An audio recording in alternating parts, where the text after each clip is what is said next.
Distinguished guests, ladies and gentlemen, welcome back to the conference. I hope all of you are enjoying the proceedings so far.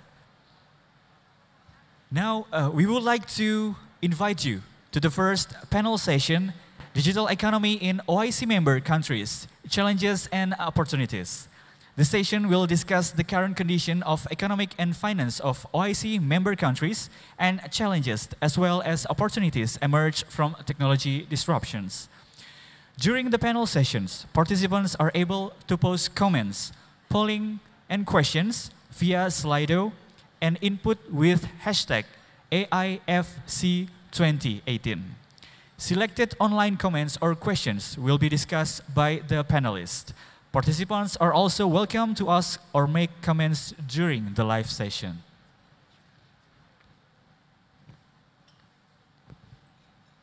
Ladies and gentlemen, the first panel session will be led by our discussion chair, Shaima Hassan. Shaima Hassan is a researcher at Thomson Reuters Islamic Finance Division with 10 years of professional experience. Shaima Hassan is leading the research team and responsible for developing various Islamic finance knowledge solutions that serve the growth of Islamic finance industry. As an Islamic capital market specialist, Shaima Hassan is a lead author of several Thomson Reuters reports, such as Sukuk Perceptions and Forecast Study, Global Islamic Asset Management, Islamic Finance Development Indicator, and many others. Shaima Hassan is PMP certified and holds a bachelor degree of Business Administration with a concentration in Accounting and Finance from American University of Sharia. Ladies and gentlemen, please welcome Shaima Hassan.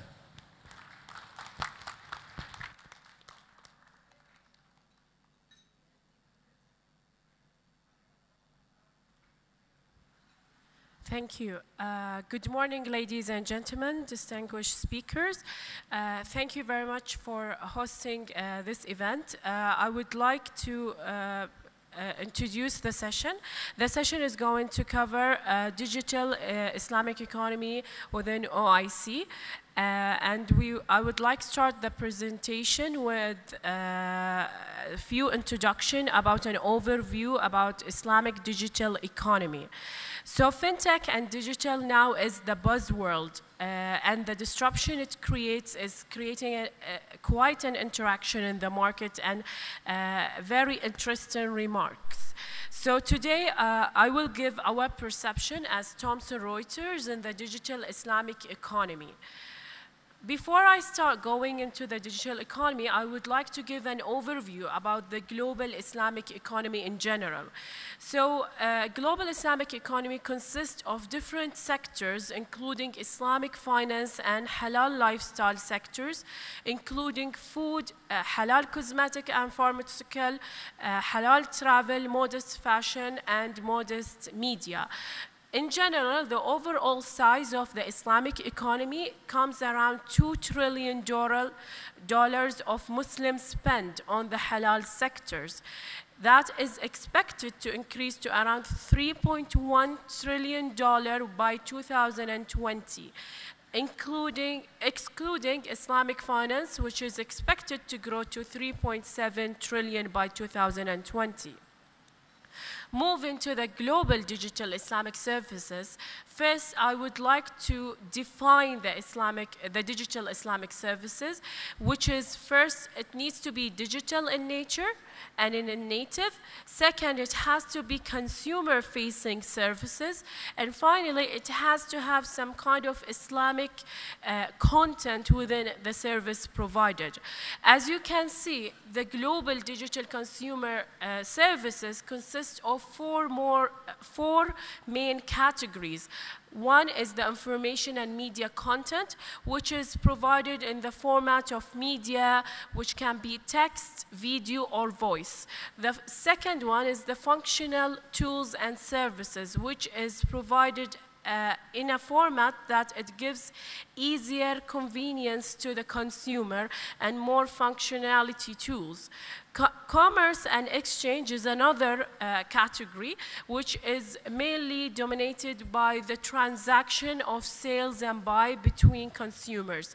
Finally, which is the most active one, is the social and crowd networking, whereas include social interactions. All these services can be provided through different platforms, including desktop, tablets, and mobile services. So if we would like to see the size of the digital economy, globally we have around $4.3 trillion of global digital economy. And it is expected to grow to 4.3 trillion with $277 billion within the Islamic digital. From that, we have currently over 2,000 services provider of digital Islamic economy. Most of it comes from the retail sales, the media and entertainment, and also news and insights. Saying that, we would see that there are lots of opportunities in the digital aspect in the market.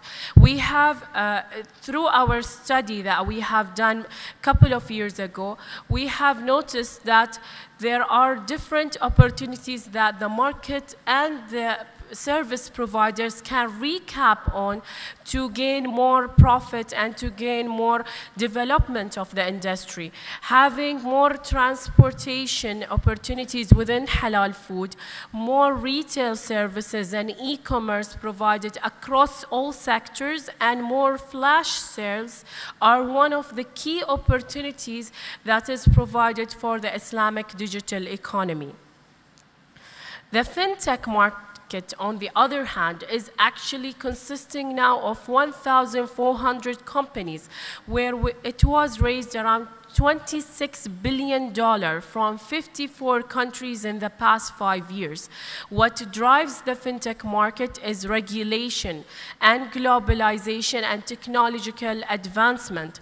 And we can see from the slides in front of us that 30% of the investment of fintech goes from the crowdfunding.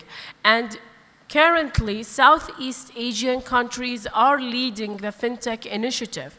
What makes fintech so successful is having and providing customers experience that are innovative and unique in nature, and also having mobile technology supporting the fintech industry. What are the top reasons why consumers need to invest and adopt fintech technology? It is easy to set up, and it has more innovative product than the traditional banking, and in general, it provides better quality and services. Thank you, ladies and gentlemen. This is a short presentation to give an introduction to our session. I would like to start our panel discussion by inviting the speakers. I would like to invite Mr. Gabriel Vego, who is a senior partner at McKinsey & Company, and he's based in Kuala Lumpur. He's a leader at the global banking practice and leads the banking risk management ecosystem. He has around 20 years of experience in the banking sector, and he has served in many regions, including Europe and US and Asia. I would like also to welcome Mr. Mohammad Hamid, who is a senior director within the financial services at S&P Global Rating. He covers financial institutions in the Middle East and Africa region, and he is also the global head of Islamic finance within S&P Global Rating, and he leads a global team of Islamic finance analysts. Finally, I would like to welcome Mr. Azwar Karim.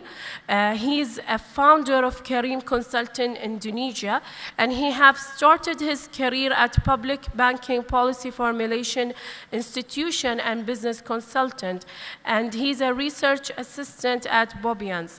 He held various important positions at Bank Muamalat in 1992, and he finally served as vice president in Muamalat Institute. Thank you all, and we would like to start our panel discussion.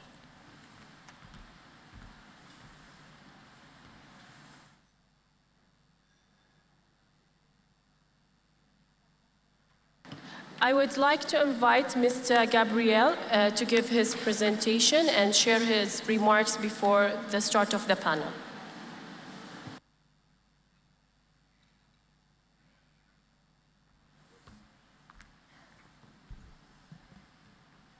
Hello. Honorable colleagues, estimated guests, ladies and gentlemen, good morning. My name is Gabriel Vigo. I am a senior partner of McKinsey, and I lead our global banking practice. So I have been working in the financial industry, in particular in the banking practice, for more than 20 years, basically around the world. So I'm Italian. I used to be based in Europe, and I serve clients in the US. And a few years back, I moved to Asia. So I promise you, very short speech. You know, Italians, they talk a lot. So I try not to stay on the stage for more than a couple of hours. I would like to talk about at least a couple of points. So number one is digital banking. So how digital, is changing the dynamics of the banking industry. And the second, I would like to deep dive on the Islamic banking overall, but with specific focus in Indonesia, to see how is it viewed by external people. Even if I managed to come to Indonesia almost every week for professional reasons. So I'm more an insider now than I'm an outsider. So digital, we all talk about digital, but what is it? And how is it changing the dynamics of the business? So I think 5 years ago, the first, digital fintechs were starting to work mainly to act mainly on payments. And financial institutions were not so much interested in digitizing payments. Currently, after the shock that was given by fintechs and also the impact that they had on the pricing and also the facilities and the infrastructure of payments, so currently digital payments are 51% of the industry. So like more than 50% are digital. Second point, digital is creating a big amount of data that is used or can be used or should be used by institutions to better serve their customers, understanding their needs, cross-selling, and also acquiring customers. In fact, the last point is that while a few years back, the digital customer acquisition was very painful. I think I've been launching the first fully digital bank in 2005, 2006 in Europe. And at the time, the problem was, let me say, acquiring customers, because the reason was that customers didn't know the digital bank. Everything has to be advertised and launched. Customers need to be educated about the digital bank. So currently, the customer acquisition cost for digital banks has halved. So digital is really changing the dynamics of the business. I think it is changing in two ways. Number one, it is completely redesigning the way the customers will interact with banks. Personally, this is the picture of a future branch. Of course, it's a rendering. I find this picture elegant on one side, nice and clean on the other, but also very sad, I have to tell you, right? Because we are used to, my parents and our friends and most of us are used to go to branches and interact with human beings, etc. So digital banking will fundamentally change the way we deal with branches, with banks, which means that traditional and basic products will have to be bought through this thing. We expect that in the future, people will go to the branches just for their so-called moment of truth. So to buy articulated and complicated products. I'm talking about asset management products, buying a mortgage. This cannot be done 100% through digital. Small and medium enterprises can take an overdraft loan through digital. Yes, they can.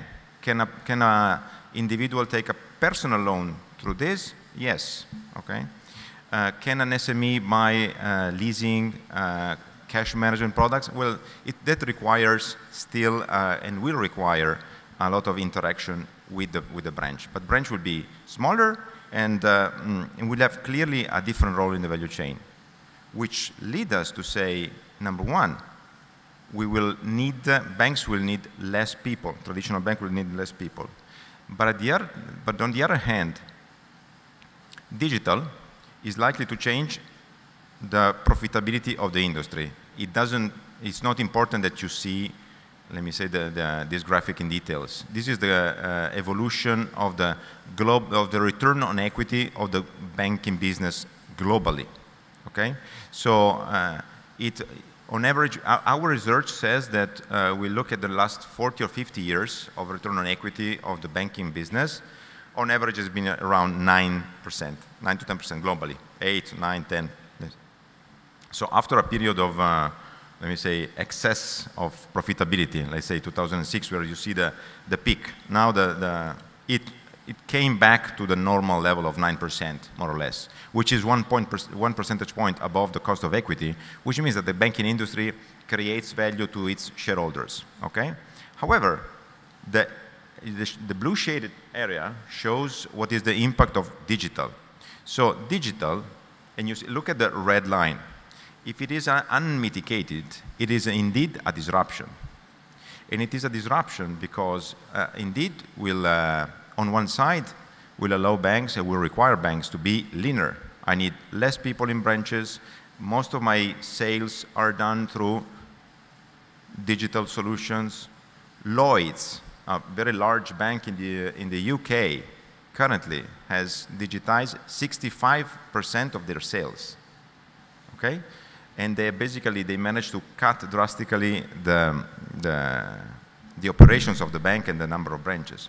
However, so you might wonder why so the unmitigated scenario goes down. It goes down because of transparency of prices, which leads to competition, and also the fact that in traditional products like current accounts, payments, digital will imply a cost of 0. So a dramatic compression of revenues and of interest income in particular that will overcompensate the optimization of cost that the bank will have to do. So digital per se is nice, but it's a big opportunity to change things, but at the same time might really impact drastically the profitability of banks if not mitigated. So it has to be mitigated. It has to be handled with care, as we see in some boxes every now and then. Now, if you look at Indonesia itself, Indonesia is, very large country. 130 more million internet and social media users. There are almost 200 million mobile phones, etc. So there is no reason why also in Indonesia the digital revolution will not come. Of course it will come. And actually, the real question is what is the speed of adoption of digital? Now, there are some numbers on the bottom part of this chart, where basically if you look at the digital banking penetration, it doubled in 5 years. In the last 5 years, it doubled. The digitally active customer segment, 32%. And for digitally active customer segment, we really mean not the ones that look at their current account through an app, but really they transact through digital channels. It grew 2.5 times since 2014. So Indonesia is a particularly sparkling region for digital banking. And the adoption is really skyrocketing. And in fact, you are all operate, I think most of you, if not all of you, operate in this market. The local banks have really started to launch some digital offering. This digital offering, again, not necessarily will improve the profitability of this institution in the short term. So the real question is how to, let me say, interact between digital and physical channels. So Indonesia, digital banking will change the banking landscape, and it is. Indonesia is there. So if we go to the Islamic banking market, I think there is something very interesting.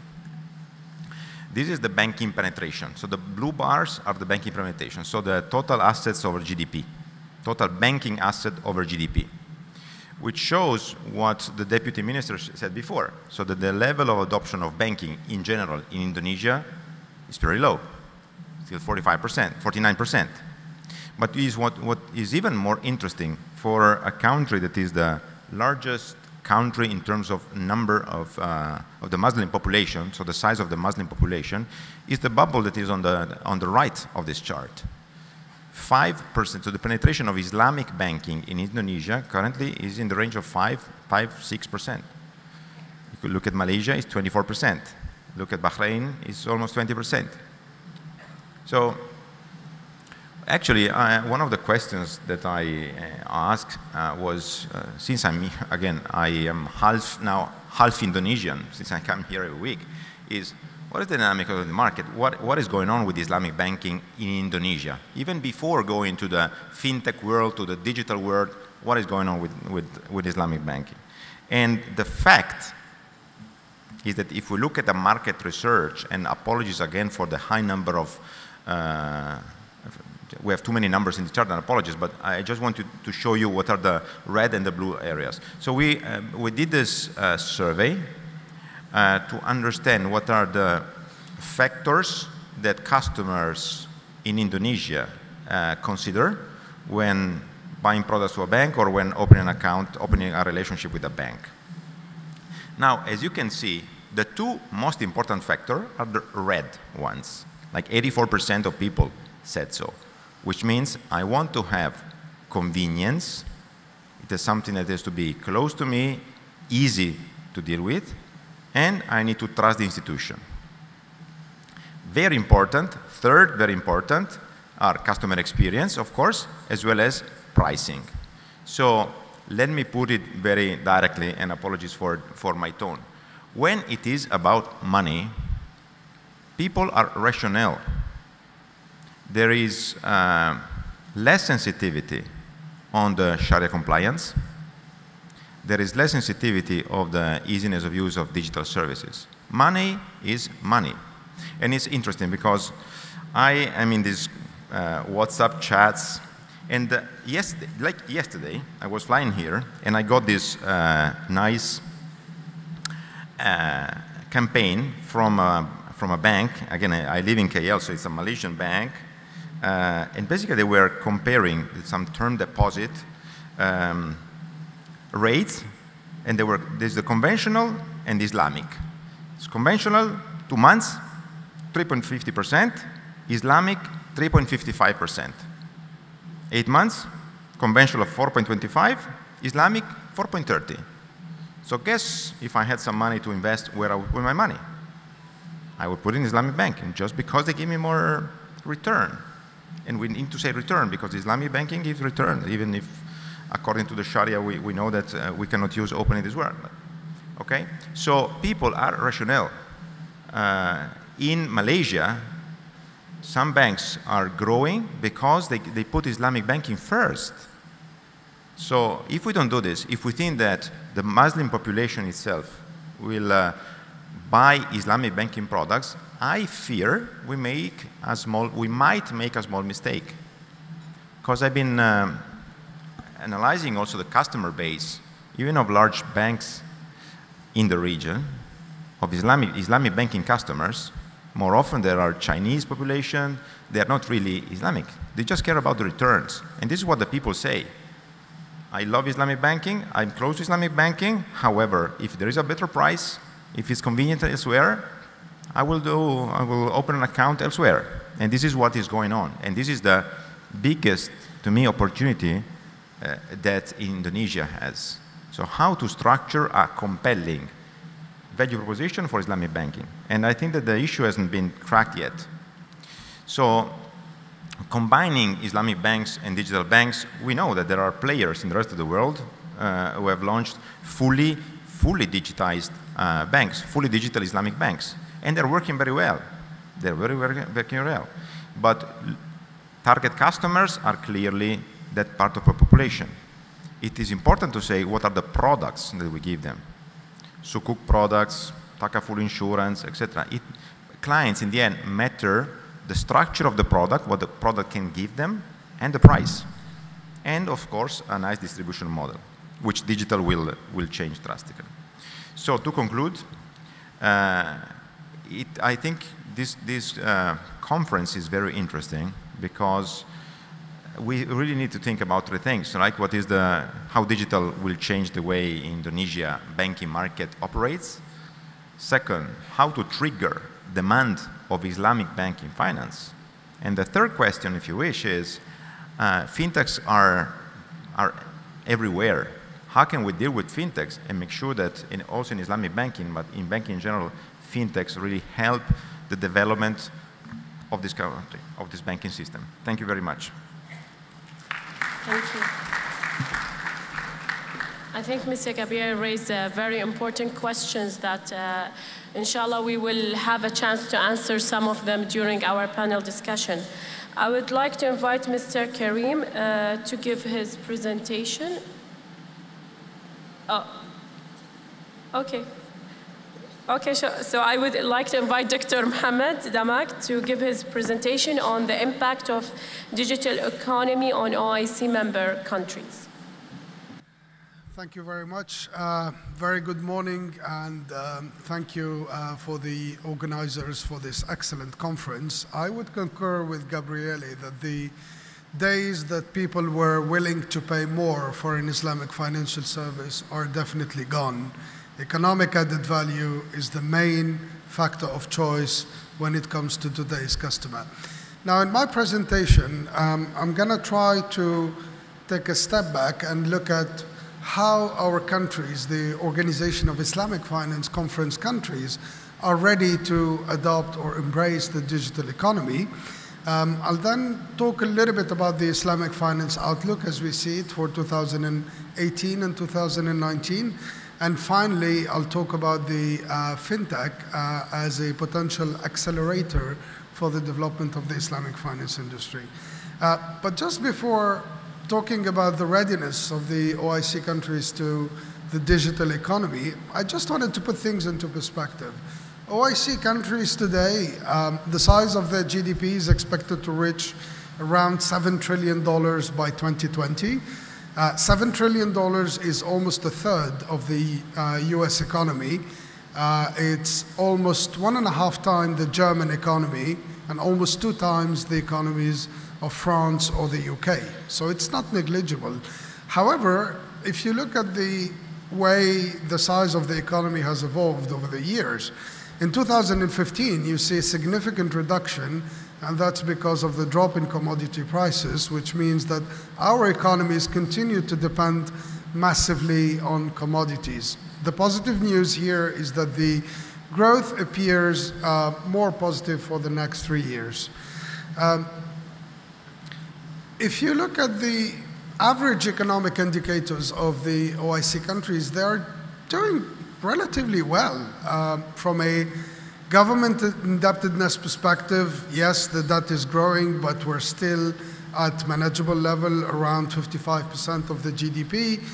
Inflation appears to be high, but it's still manageable in an emerging market context, and the current account deficits are high and increasing. But just to mention here that these average data mask significant differences between the OIC countries, and you can find OIC countries with very strong balance sheet and OIC countries with very weak balance sheet.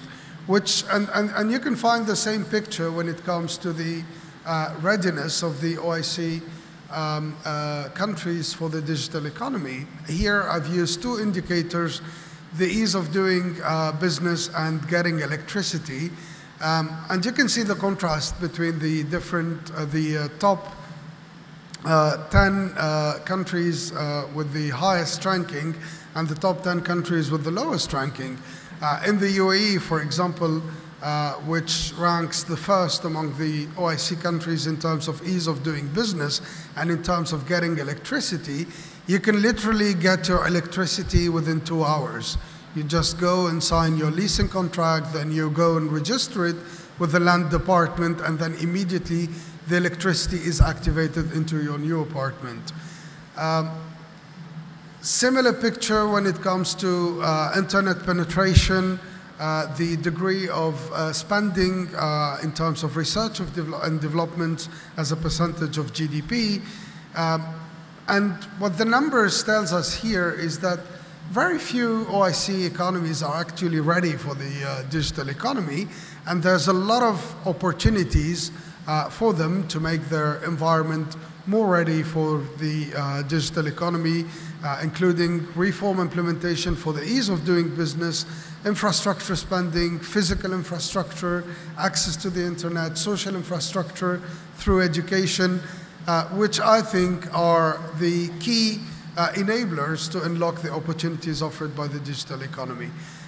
Just a couple of words on the financial services penetration in the OIC countries and the way it compares globally. You can see that most of the indicators are in the red territories when compared with the OECD or even with the world averages. But you can also see that there are some countries that are extremely well advanced when it comes to, for example, having a bank account. There's some countries in the OIC where 94% of the population have a bank account. The minimum is 6%, which is fairly low. There's more than 90% of people have made or received money for the best performing OIC economy versus 52% on average in the world. Now, let's talk about the outlook for the Islamic finance industry. At year-end 2017, the industry reached around $2 trillion. The growth rate has slowed down quite significantly. The days of the 10 and 15% average annual growth rate are definitely gone. And in our base case scenario, we expect the industry to continue to grow slowly in the next few years. And that's because today it remains concentrated in countries that happen to be oil exporters and where the economic environment has deteriorated quite a bit following the correction in oil price. The only exception that we saw in 2017 was on the Sukuk market, where we saw an increase in terms of volume of issuance by around 45% compared with 2016, and that was primarily explained by the jumbo issuance by some of the GCC countries. Saudi Arabia, for example, has issued $9 billion sukuk last year, which was the largest sukuk issued ever, and which explains why, in terms of distribution of issuance by geography, you see that 46% of the issuance were coming from the GCC versus 25% last year. The outlook for 2018 appears less certain for few reasons that I will go through in a minute. But essentially, the main reason is that there is an uncertainty whether or not the GCC countries will continue to tap the sukuk market with the same speed and the same volume that we saw last year. And if you look at the data for the first half of 2018, there was a drop in the volume of total issuance of sukuk by around 15%, and in the foreign currency issuance of sukuk by around 45%. This is why our base case scenario for 2018 is that we're going to probably see $70 to $80 billion of issuance compared with $97 billion last year. Now, if I move to the reasons, I think one of the main reasons is what's happening at the global capital market level with the Fed increase, with the ECB slowly pulling its asset repurchase program, which will make liquidity more expensive and liquidity channel to emerging market more scarce. The second reason for the expectation of lower volume of issuance is the lower financing needs of some GCC countries thanks to the policy response and reforms they've been implementing over the last 3 years to adjust to the new reality of the oil price. The third reason is the significant increase in geopolitical risk. I think you're well aware that Qatar has been boycotted by a few of its neighbors. You're well aware of the tension between the GCC countries and Iran, which are deterring the investor appetite for issuance coming from the GCC.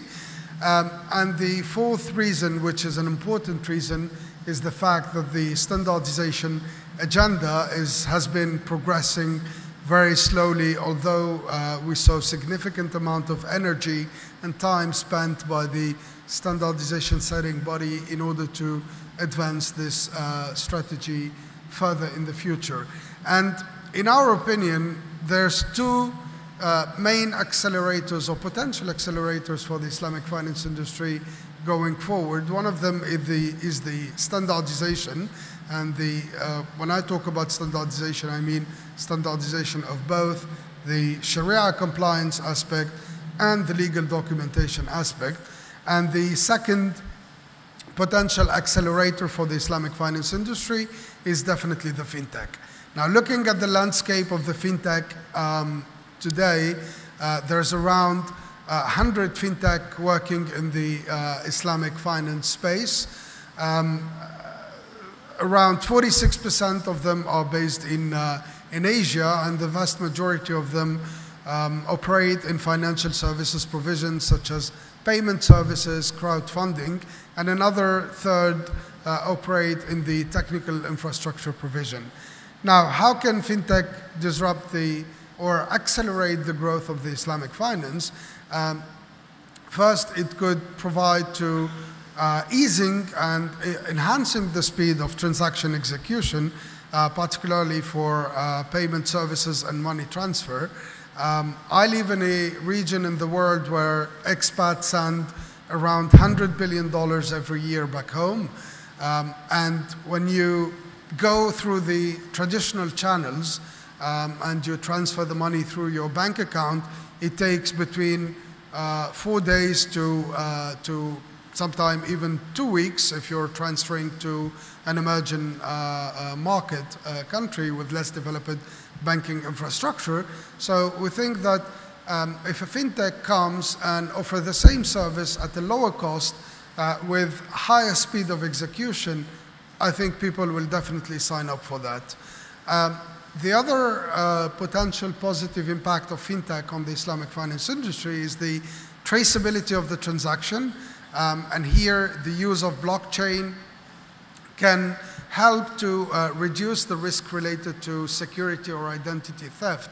And we've seen some Islamic banks using the blockchain technology in order to achieve higher security. Emirates Islamic Bank, for example, has launched checkbook with QR code that are stored on a blockchain and which allow the customer to know whether or not this check is authentic, whether or not it has been utilized already or not. The greater accessibility of financial services is another area where fintech could contribute positively for the development of the Islamic finance. And here I'll join Gabriele. I think we all have a smartphone, and with a smartphone, you don't need to visit your bank branch as long as you have the necessary tool to do it. And mobile banking provision in remote area, for example, or crowdfunding solution could create new opportunities for the Islamic finance industry. The final potential disruption of fintech for the Islamic finance industry is through the improved governance using the RegTech. And here, I think for compliance with Sharia or compliance with regulation, the idea of having a RegTech that sign off on the compliance could prove to be profoundly disruptive for the industry going forward. But again, the prerequisite for success and in order to get there, I think banks and consumers and regulators need an operating environment that is friendly to the fintech, where the physical infrastructure is there, where the social infrastructure is there, and where the regulatory environment is there, whether from a consumer protection perspective or in order to make sure that these fintech operate in a well-defined regulatory environment. And we've seen that being developed in some of the OIC countries through regulatory sandboxes in Bahrain, in Abu Dhabi, in the Abu Dhabi General Financial Market, or in the GIFC in Dubai. Thank you very much for your attention. Thank you, Dr. Jamak. And I would like to invite Mr. Karim to give his remarks about managing the impact of fintech, case of Indonesia Islamic banks.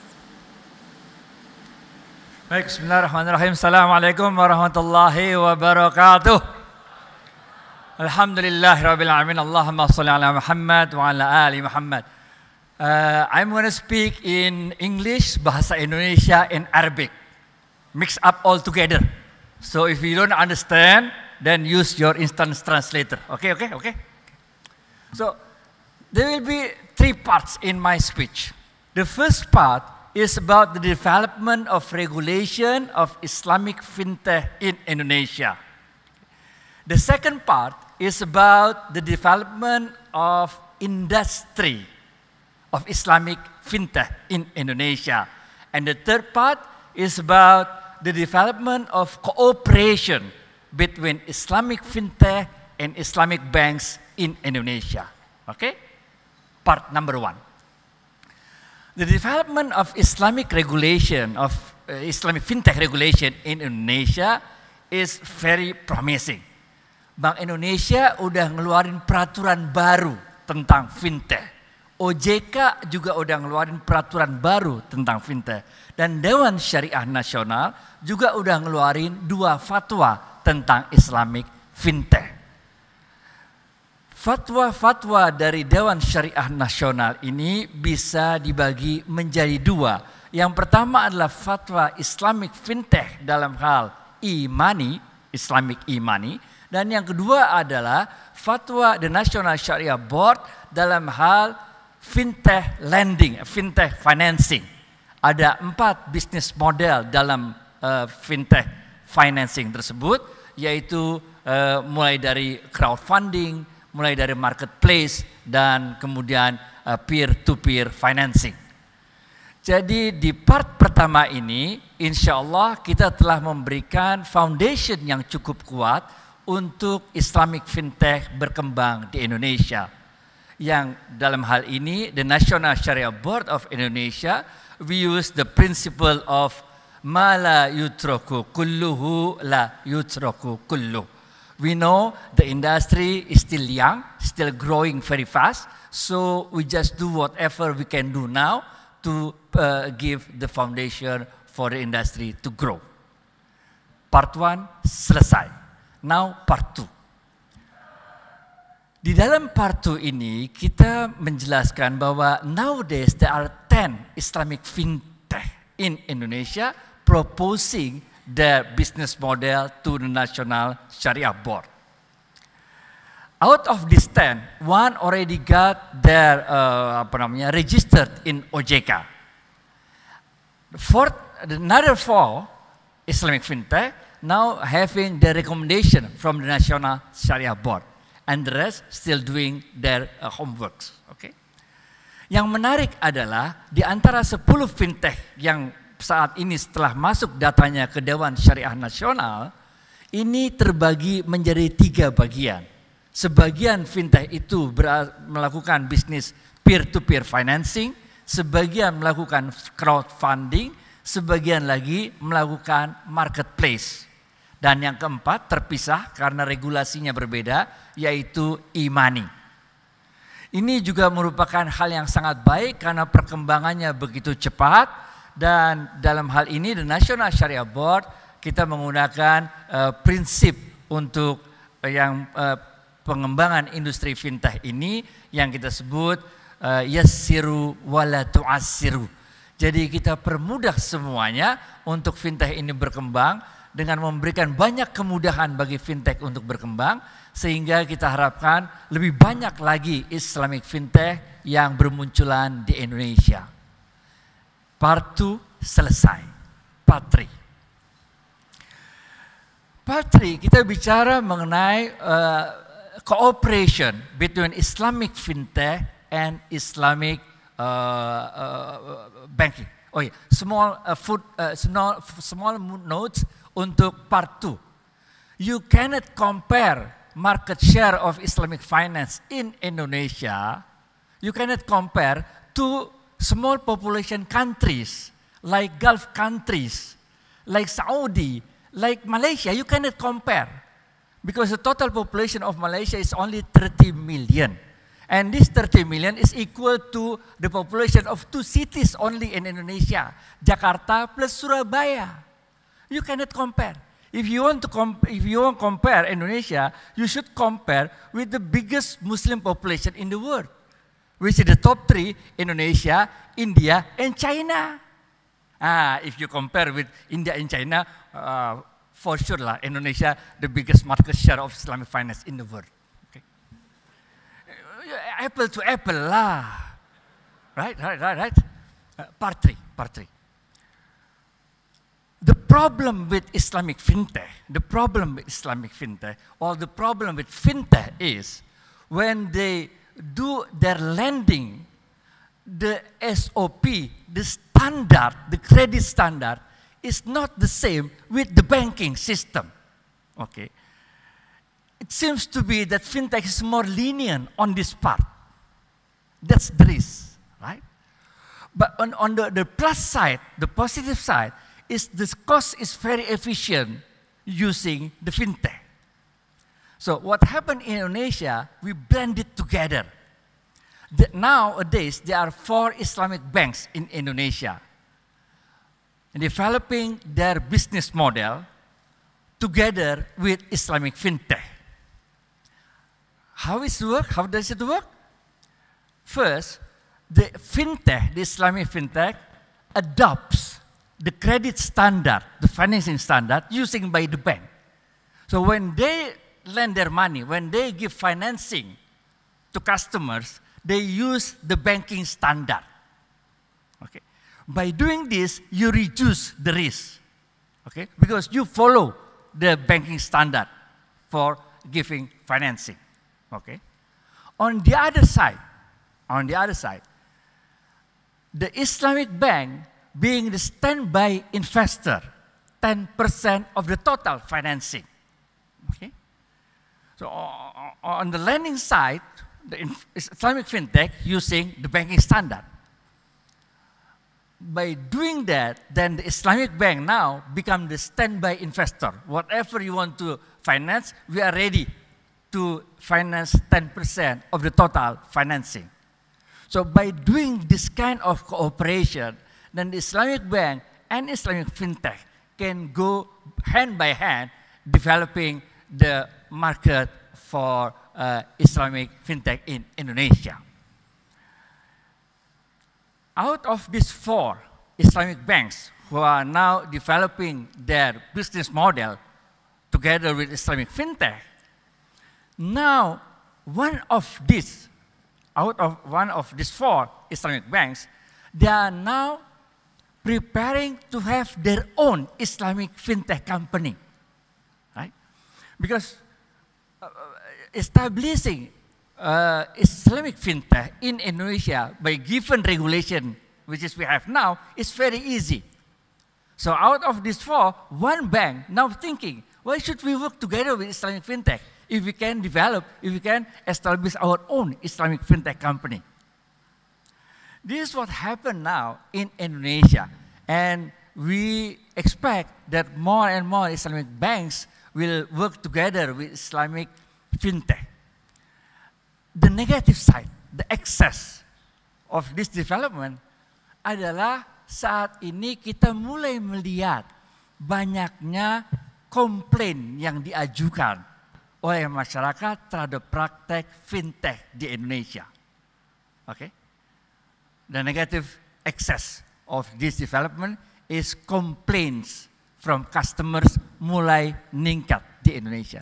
Yang kedua, data kita juga memperlihatkan bahwa NPF, non-performing financing di fintech juga mulai naik. Itu sebabnya kita mendorong agar fintech ini bekerja sama dengan Islamic Bank agar mereka mengadap kredit standar yang digunakan oleh Islamic Bank. Nah, dua hal inilah yang menjadi kekhawatiran kita sebetulnya. Yang pertama adalah komplain dari nasabah.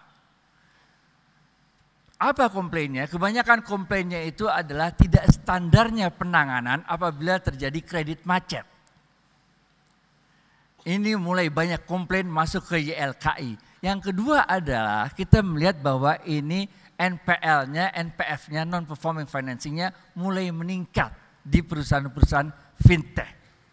Itu sebabnya makanya kita mendorong agar kerjasama antara Islamic Bank dengan Islamic Fintech ini menjadi sesuatu yang baku di Indonesia, sehingga di satu sisi financing prosesnya itu bisa mengikuti standarnya bank, dan di sisi lain fintech akan mendapatkan standby investor sebesar 10% yang berasal dari Islamic Banks. Bapak Ibu sekalian, demikianlah yang dapat kami sampaikan. Mudah-mudahan sedikit banyaknya dapat memberikan pencerahan pada kita. Billahi taufiq wal hidayah. Assalamualaikum warahmatullahi wabarakatuh.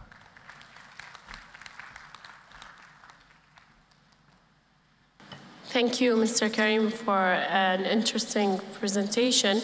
And I think the three presentations that our speakers give an introduction to where we want to go with this panel discussion. So first, to start with Dr. Mohammad, to see what is the current economic condition in OIC and how they can help and anticipate the technological changes in the economy and the financial sector. Thank you very much. I think the current economic conditions in the OIC country are a bit mixed. You have countries that are doing much better than what they were doing 2 years ago because, for example, of the increase in commodity prices, because of reform implementation. One example that I could take is the United Arab Emirates that started to cut subsidies since the beginning of 2015. And that has adjusted to a large extent to the shock of the drop in oil prices in a much smoother way compared with other countries. Some other countries are still experiencing some challenges. I can think of the likes of Qatar, for example, or Iran, that are experiencing some political/geopolitical challenges. And investors don't like the political or the geopolitical risk. This is why when we talk to investors, they tend to be on the conservative side, and they tend to be more demanding when such a risk erupts. You have also countries that are experiencing some economic pressure in the OIC, countries like Bahrain, we've seen an announcement a few days ago that the country will be supported by its neighbors, and which came as which was very positively taken by the market. You have other countries like Tunisia, for example, that is still experiencing some economic tensions 7 years after the Arab Spring. So the picture is mixed, but if you look at the OIC countries as a block overall, it's a non-negligible part of the world GDP. Now, on your second question on the readiness for fintech and how can they be ready for fintech and for the digital economy, I think the key word is investment in infrastructure, whether social or economic or physical infrastructure, the access to the internet, the education.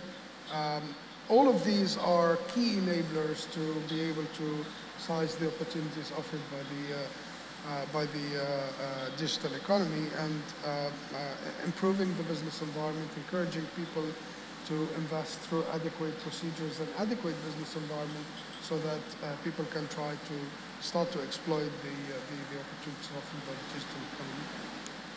Thank you. I think given what you have said, the impact will be massive in the economy, and for an industry that is around $2 trillion and it's growing within the OIC, it will also have this kind of impact. So going to Mr. Karim, given all of these dynamics, how would Fintech help support Islamic finance? How can Fintech provide us more growth within the Islamic finance, and how can it operate within the current model? In context of Indonesia, the problem of Indonesia, if we are talking about cost of giving financing in Indonesia, the biggest chunk of that cost is delivery cost. The head office cost is only 3% in Indonesia, but the delivery cost is 10%. That's why the small guy in rural area, they have to pay at least 15% because of this delivery cost. By having Fintech, what we want to do is to cut this delivery cost from 10% to 3%. Then the cost of credit is only, the cost of giving credit is only 6%. Now, also we have the data from a Fintech company, even the head office cost, they can reduce the head office cost into 1.5%. If we can reduce the head office cost into 1.5% plus the delivery cost 3%, it's only 4.5% in Indonesian rupiah, which is very good. Okay, the challenge now in Indonesia is because the delivery cost is so big, because the spatial region of Indonesia, you have to open up these branches, so on and so forth. Then by doing this Fintech, not only we can reduce the cost, but also the outreach. And hopefully, we expect that not only the cost being reduced, but also the number of customers also being increased. Nowadays in Indonesia, the customers of Islamic banks in Indonesia is around 20 million people. If we add up this with the insurance, Islamic insurance, and Islamic capital market, and so on and so forth, it's a total of 40 million customers already in Indonesia without Fintech. Now we can imagine if Fintech is being in place for this kind of transaction, hopefully the number of customers will grow, then hopefully at that time the market is mature enough to accept more advanced products that the Middle East markets already have right now. Thanks. Excellent point. I think Indonesia is actually, and I've said that during all my visits to Indonesia, it has a huge potential for growth for Islamic finance, especially that it has a huge population of Muslims.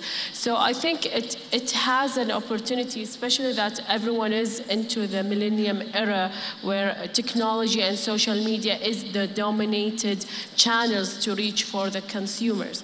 So I would like to talk to Mr. Gabriel and see his views on the potential of growing Fintech globally. So we took a look at the specific market, which is Indonesia, by Mr. Karim. So let's look at the global potential. Did we reach the potential cap? What is the growth drivers for the Fintech markets?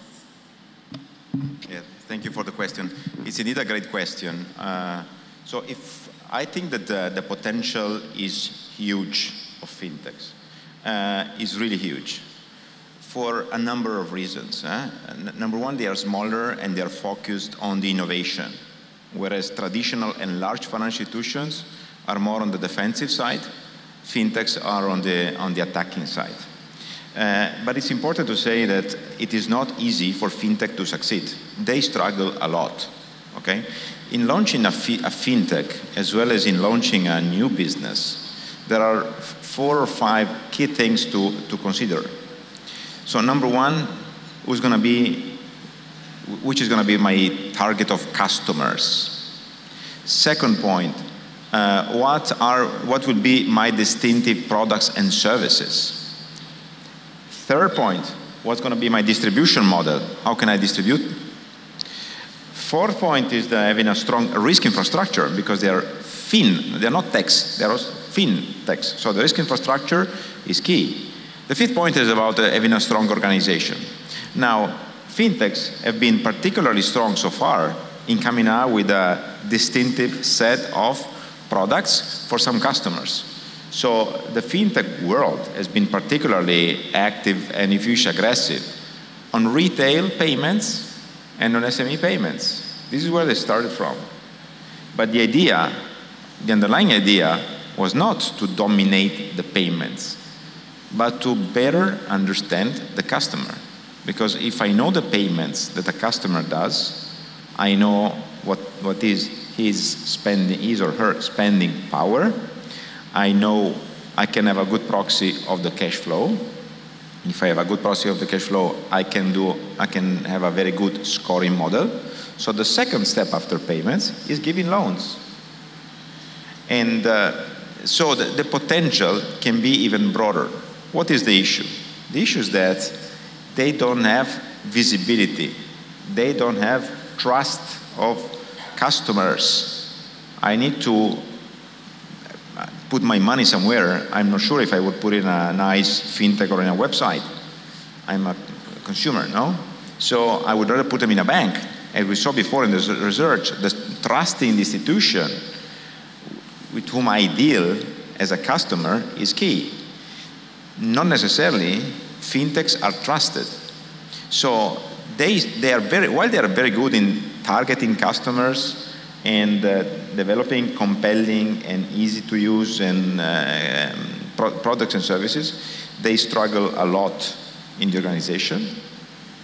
They struggle a lot in the distribution model in particular, and they need to join venture with other bigger banks. So potential is huge, but more on the creation of new ideas. But in reality, I don't see the fintech as a threat, as a kind of a banker. I see them as a big opportunity to team up. Like large banks, like Santander, like BBVA, and also large banks in China, have launched funds to JV with fintechs, and maybe to acquire fintechs, because banks need fintech, fintechs need banks. I totally agree with you. I mean, the problem is that we have some of the institutions look at this opportunity as a threat rather than a growth opportunity in the industry. I mean, saying that, what are the key steps maybe to reduce this tension and that can be done? And I would ask you, Dr. Jamaka, to answer this is, what are the key steps that the institutions or the government needs to take to support the development and reduce the resistance of change to the fintech market? Yeah, just before answering the question, on the opportunity itself, I think when you look at some numbers of financial penetration in OIC countries, the opportunity is definitely there. There's definitely space for everyone. Now, coming back to the point raised by Gabriele, would I put my money into a fintech? If you answer this question to the audience, and it would be interesting to have it as a poll if possible, but I'm pretty certain that a vast majority will say no, because we don't trust them. There's no regulatory environment to make us trust them. And this is where the regulators come. Besides what the government need to do on the infrastructure side and on the education side, the regulators have a great role to play in terms of protecting customers, for example. And we saw cases of crowdfunding companies that come and that offer opportunities to their investors, and people injecting money into these companies thinking that they would gain something out of it, but then end up losing their capital, either because they were misadvised to start with, or they didn't read the proposal of the company. But so the regulators have a significant role to play. And here we have few examples.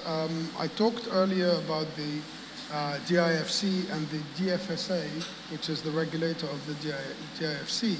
So the GFSA has put together a sandbox whereby I'm a fintech promoter, I have a great idea, but I cannot launch it right away. So what I do is I go to the regulatory sandbox, I test it as if I was operating in a real regulatory environment, and then the regulator got the opportunity to look how or what kind of risk my fintech would generate in order to come up with the adequate regulatory solutions. Other example of what the regulators or what the governments are doing to push the fintech sector is, again, in Dubai, the Fintech Hive and the DIFC, where as a promoter of a fintech, for example, I have the opportunity to discuss with senior managers of DIFC member DIFC companies in order to get their advice. I can even get funding if my idea is great. So by doing that, the regulator can strike two objectives. Number one, ensuring the trust and ensuring the financial stability. Don't end up with a situation where people take the money of other people and then people lose their money.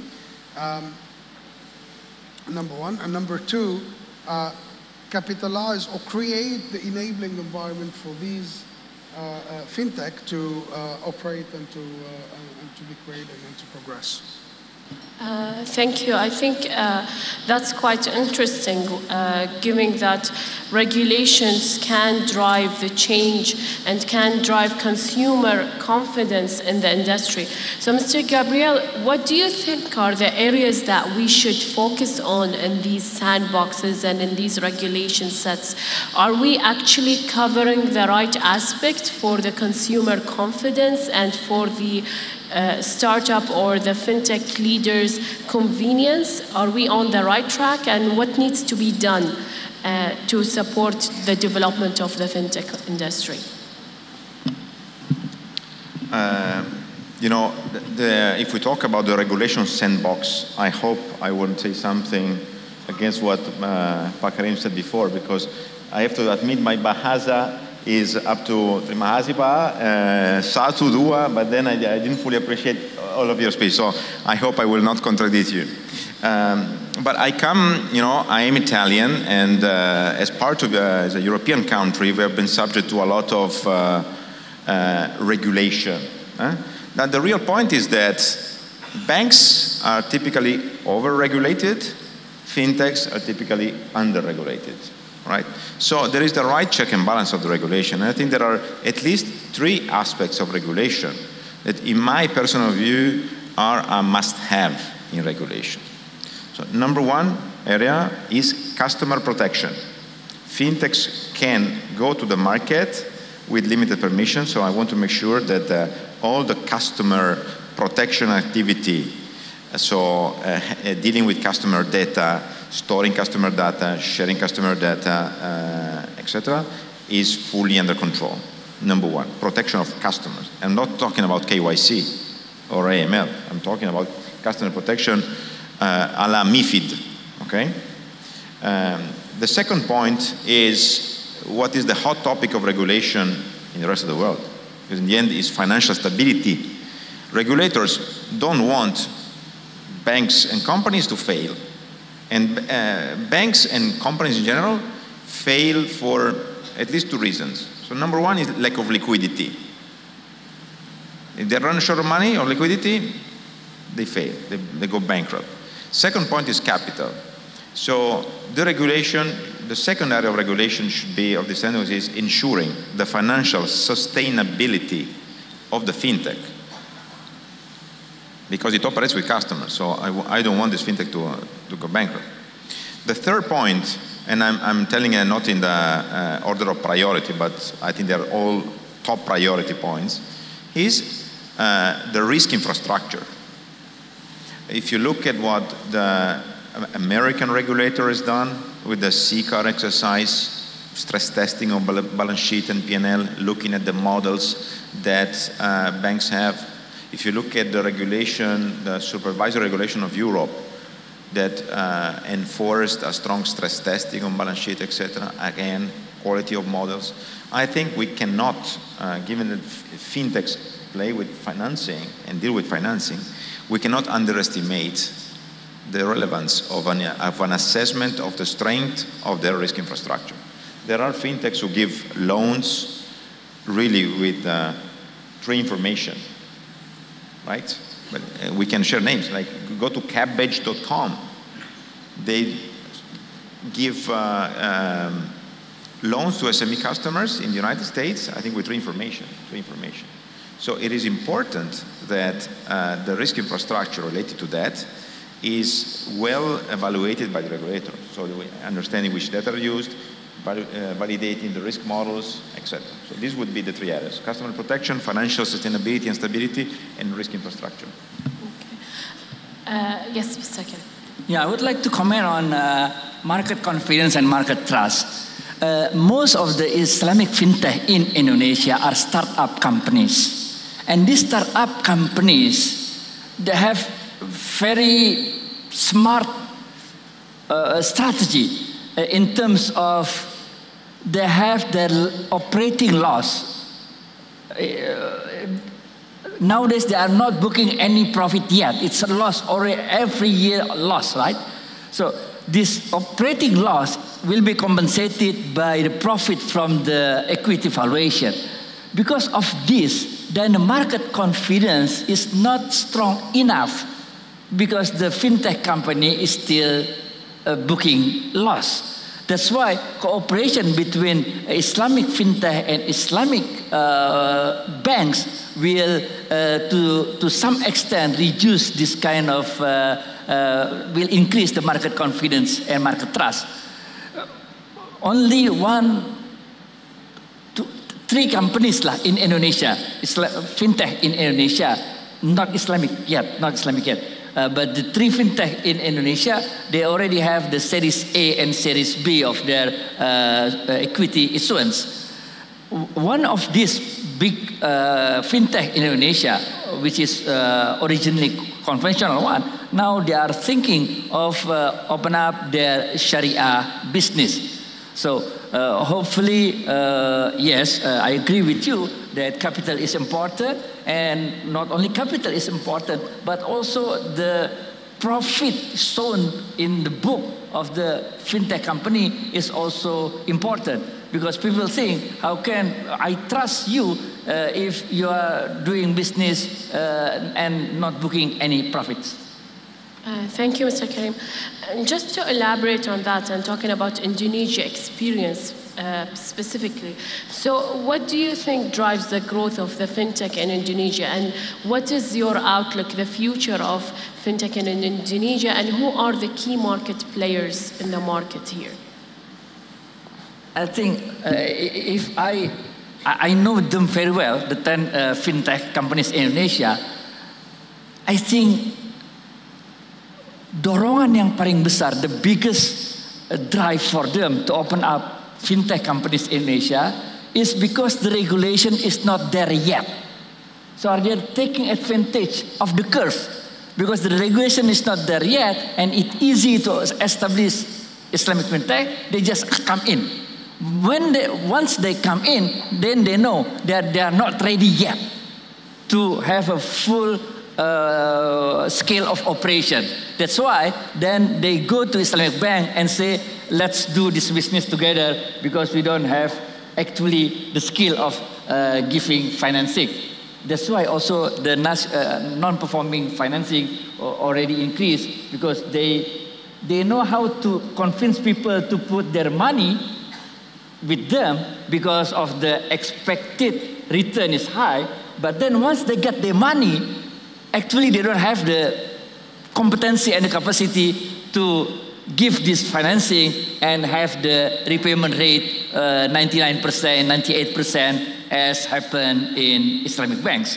Though we also acknowledge that Islamic banks, not only Islamic banks, though we acknowledge that banks in Indonesia during 2017, 2018 is in difficult condition. Because of US dollar lah. After Donald Trump become president, then everything's Thank you, Mr. Karim. I think lots of banks are facing some issues, especially in Indonesia, given the economic condition, but I think the growth is still there and there is a potential to grow. So giving these all information, and I'm trying to mix some of the questions that we have received through the system, is what are the key challenges? And I'm asking you, Dr. Jamak, on Islamic fintech. I mean, one of the questions that raised is what is the main risk of fintech and how can it affect the economy of a country? So we can see that as a question and also the challenges that are facing the industry. I think the key challenges faced by fintech are, again, the absence of regulation, which exposed them to reputation risk. And I think you talked about fintech attracting the money, promising high return, and then ending up not delivering, which could really have a very negative impact on the overall industry and not just the fintech itself. So I think regulation is key, but again, you have to do it carefully. You have to avoid ending up in a situation where you over-regulate the fintech. This is why you've seen the regulatory sandboxes being put together by some regulators in order to come up with the exact necessary regulatory dose to ensure the customer protection and to allow the fintech to be viable. I think that's the main challenge that I see for the fintech. Excellent. I think in order also to go to the floor for more questions, one last question for Mr. Gabriel, and we would like to just touch on a couple of issues about the crowdfunding and the P2P lending, and also maybe corrupted currency, since it's a question also from the audience. If we can just get an overview of these potential products and segments within the fintech, and what is their outlook growth within Islamic fintech? So peer-to-peer lending and crowdfunding are two very interesting areas. There was a big expectation of huge growth of these two solutions, of these two products. And in reality, after a very promising period at the very beginning, and let me say a couple of years ago, in reality, the volumes of P2P lending and crowdfunding basically stabilized. And they stabilized for a number of reasons. For sure, the customer willing to provide funding is limited. Maybe the returns achieved were not exciting. Maybe it's a distribution question. I think so. My view on peer-to-peer lending crowdfunding is that they are an untapped opportunity. And there is not a single player today in the market that has, let me say, cracked the issue, right? So finding the solution to be more compelling and trigger some growth. But personally, I keep thinking that they are two great products. It will be a matter of finding a new distribution model, even more, it gives more transparency, okay, to customers. And there is no reason why, if the question is also about, you know, what will happen in Islamic finance on this product, there is, as I said before, people, when it's about money, people are very rational. They don't look at the label of a product, Islamic, Buddhist, Christian product. I mean, of course, I'm joking a little bit because there are not these products, but they look at people think at their kids, think for their family. If they have, you know, 1 million in their pockets, they think really, okay, how can I maximize the return of this million in the interest of my lifestyle and my kids? And they would buy the best product that they see. So I keep thinking that Islamic banking, in particular in Indonesia, it really needs to find a way to advertise much more, let me say, the value proposition of this product with a compelling pricing in a country that is, as you said before, the largest Muslim country in the world. There is no reason why the penetration of this product is 5% here and, you know, 30% in Malaysia. Excellent. And Mr. Jamak, if you can share about the cryptocurrency at a global level, where do you see it going? Yeah, I think that was a very interesting question about cryptocurrency and its impact on the Islamic finance industry. First, unfortunately, I'm not a scholar, so I cannot say if it's acceptable or not acceptable. But what I can say is, if you look at the volatility of the cryptocurrencies over the last 12 months, it's a highly speculative assets. It's a highly speculative assets, and if you assume that speculation is forbidden by Sharia, then probably you can safely say that it's probably not Sharia compliant. Now, we've seen a significant increase in price. We've seen a correction.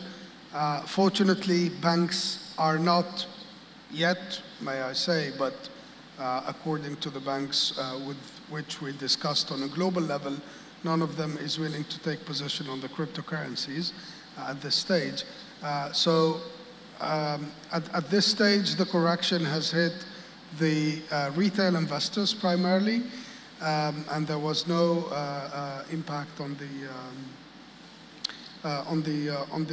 the banks themselves.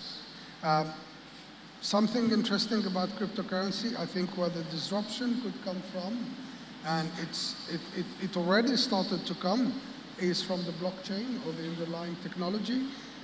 But again, few technical issues have to be sorted, like whether it's economically viable to use blockchain versus the current model where everything is centralized. We've seen some banks in the region, in the GCC, using blockchain in order to enhance the security and the traceability of transactions. Excellent. I think every change will take time in order to materialize in the market. So I don't know if there is any more questions from the audience, or we should all only go with the ones with the system. But if anyone would like to ask any question, we can raise your hands. I think one of the questions that are asked is how to furtherly make the fintech companies comply to Islamic and financial standards in order to reduce the probability of default. I don't know if Mr. Karim, you can look into that question, is how can fintech companies comply with the regulations and how they can protect themselves from getting default in the market? As I explained earlier, that the National Sharia Board, when we approach this problem, first thing first, we do not want to talk about cryptocurrency, because fintech, according to National Sharia Board, is a new means, a new way of reducing costs and reaching more customers, not introducing a new payment alat pembayaran, payment methods, right? So cryptocurrency is not in our scope of discussion in National Sharia Board. Our scope of discussion is how to reduce the cost and how to reach more and more people to get involved in this Islamic finance. Now, what we have now in National Sharia Board, that there are so many business models being proposed to the National Sharia Board. So many. There are receivables financing, there are fixed installment financing for wage earners and so on and so forth. There are so many. According to the National Sharia Board, we said, no. If all of this business model being approved by National Sharia Board and giving the Arabic names, right? Whatever contract in Arabic, we can give it to the new business model. But instead of doing that, we say no. Just use 4 business models. By standardize using 4 business model only at this time, we expect that we can manage the risk of misuse the Islamic contract, right? Because we just say halal, but halal is not halal. I mean, you can choose. There are so many Islamic contracts, and you can just pick up any Islamic contracts to justify what you are doing, but you don't calculate the macro impact of those products. For example, in Indonesia, until nowadays, we reject the product of Bayo'ina, we reject the product of Tawarruk, not because of it is not halal, but because we see the macro impact of those products is not productive for Indonesia. So again, hopefully fintech is really picking up in Indonesia on one way, but on the other way, we hope that the growth of these fintech companies in Indonesia within the boundaries that we can manage the risk, and also we can manage the reputation risk as the Sharia aspect is fulfilled by using only 4 business model nowadays in Indonesia. Thanks. Thank you, Mr. Karim. I think since we have only a couple of minutes, so if everyone would give me their closing remarks on what is the outlook for fintech in the coming year, and what is the last steps that needs to be taken in order to move the fintech to the next era, basically, of growth. 3 words: positive outlook, definitely. Regulators need to do a better job, and the consumers need to do a better job in terms of due diligence. Don't throw your money into these companies without looking at their lending standards, or without looking at their business plan, or without trying to have as much as possible information about how the money would be used. Don't be attracted by sometimes the significant premium that they offer compared with financial institutions. Mr. Karim? Hopefully this kind of session, we exchange the experience from countries to countries. And by doing that, hopefully, we can learn from each other, and we can push this Islamic fintech throughout the world in check and balance strategy of growth. Thank you. Mr. Gabriel? No, I am truly, I consider myself almost an old banker, because I've been serving banks for the last 20 plus years. And so the fintechs to me have been a new world in the last few years, okay? But I love fintechs, and I think that fintechs needs to be preserved and nurtured, because they are the source and the core of the innovation of the financial system. We need to pay attention of the stability, and in particular, as I said before, customer protection is very important. And banks need to find a way to cooperate with them. So the real question is, how can we keep a sandbox where crazy guys wearing shorts, sneakers, and have Rasta hair can interact with a traditional boring banker dressed up like a penguin like me? Okay, can they work together going forward? Actually, they should. Okay, so we really need to find a way to make this thing work. And I think that the banks buying fintech will not be the solution. Okay, fintech trying to do the job and the position like banks will not work. So what is the JV, so the joint venture model that will make this work? And the second question is, how can we actually launch Islamic banking finance in Indonesia more strongly? I think I agree with you. I mean, the growing fintech is the responsibility of all stakeholders, including the regulators, the fintech companies, and the consumers themselves, to make the right choices of their selection.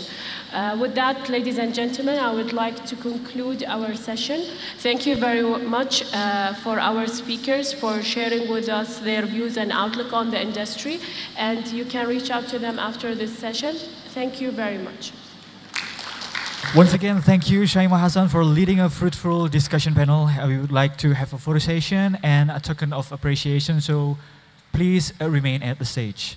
Now we would like to invite Mr. Arif Baharudin to present a token of appreciation to the panelists and moderator.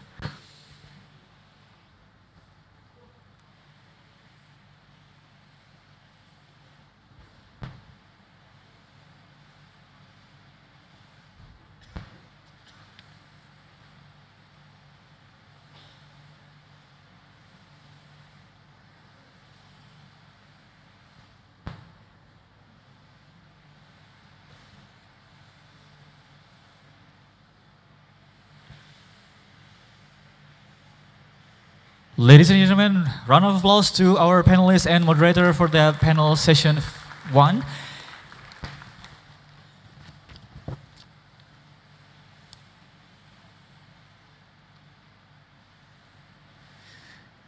Thank you, Mr. Arif Baharudin.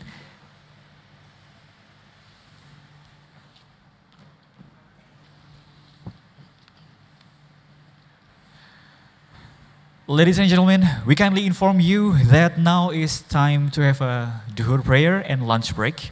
Lunch will be served outside the ballroom, and the next station is guest lecture and will be started after the lunch sharply at 1:30 p.m.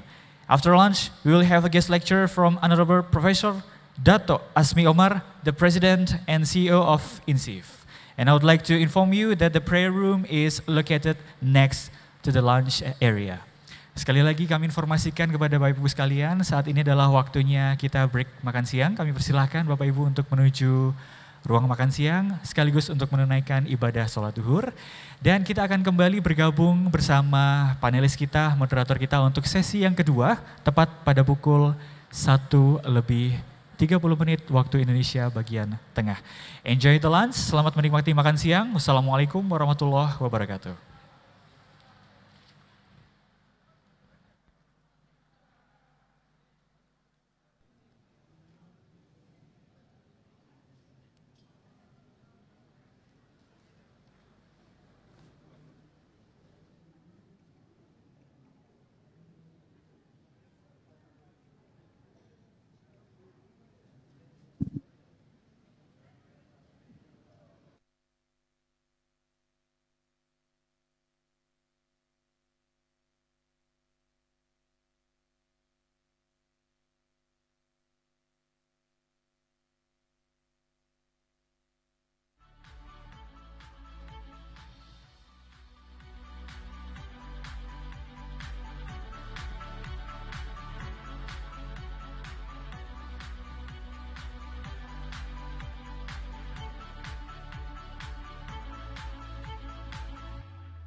The Islamic Development Bank has been a symbol of trust, credibility, strength and stability for over 44 years. Ladies and gentlemen, that was the third annual Islamic Finance Conference Session 1.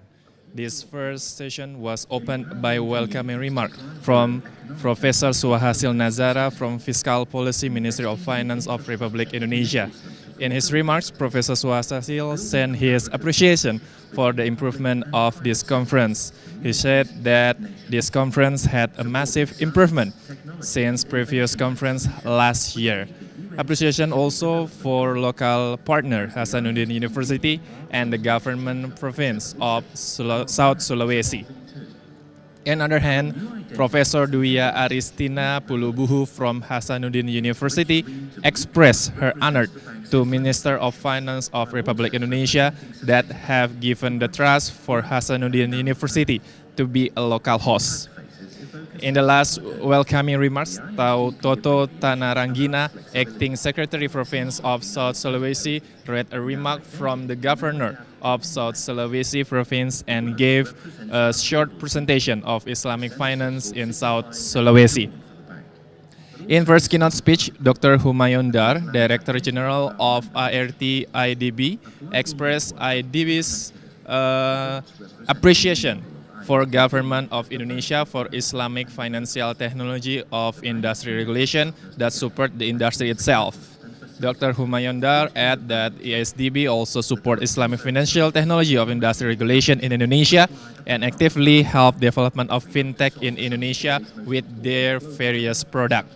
In second keynote speech, Professor Mardiasmo, Vice Minister of Finance, read a remark from Minister of Finance of Republic Indonesia and said that since we move a technology era, the topic of this conference are very relevant to discuss for making a better regulation, especially for Sharia rules. After the keynote speech, Dr. Humayun Dar, Professor Mardiasmo with Professor Suhasil Nazara, Professor Dwi Aristina Pulubuhu, and Toto Tanarangina officially opened this conference symbolized by hit percussion. The conference continued with a panel session one with a topic of digital economy in OIC member countries, challenges and opportunities. The speakers are Gabriel Figo, Senior Partner and Leader of Global Banking Practice McKinsey & Company, Adi Warman Karim from Karim Consulting Indonesia, Dr. Muhammad Damak, Director Global Head of Islamic Finance SNP. And for you that have missed session 1 of this conference, don't worry, because you can watch all sessions of this conference by accessing Kemenq Learning Center on www.klc.kemenq.go.id or visit our YouTube channel on BPPK Kemenq RI. We will continue this conference after Duhur prayer and lunch break at 13 p.m. Thank you for watching and see you again on session 2. Wassalamualaikum warahmatullahi wabarakatuh.